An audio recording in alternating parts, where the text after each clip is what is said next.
Pemirsa, diduga korsleting listrik, gedung kantor PT Lonsol atau London Sumatera Palembang dilalap si jago merah Rabu malam.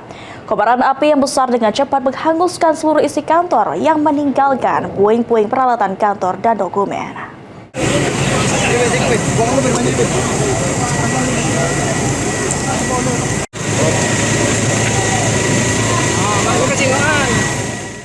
Suasana kantor PT London Sumatera atau Lonsol Palembang mendadak mencekam setelah kobaran api melalap lantai 2 gedung Rabu malam. Puluhan petugas pemadam kebakaran dikerahkan untuk memadamkan api agar tidak meluas ke bangunan sekitar.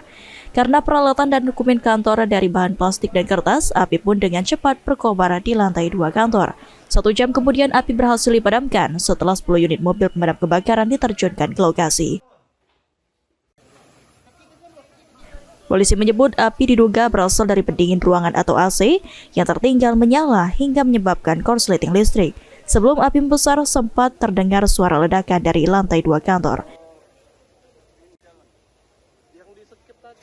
PT Lonsum, kantor PT Lonsum, tepatnya di Jalan Veteran ya.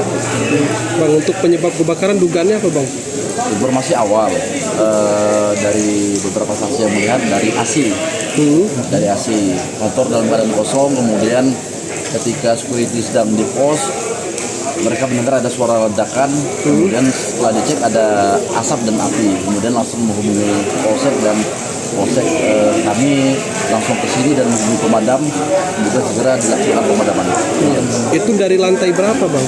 Lantai 2. Lantai 2, Bang. Beruntung api tidak sampai meluas ke bangunan sekitar dan tidak ada korban jiwa dalam insiden kebakaran ini. Sementara untuk kerugian masih belum bisa diperkirakan. Mulyadi, PAL TV.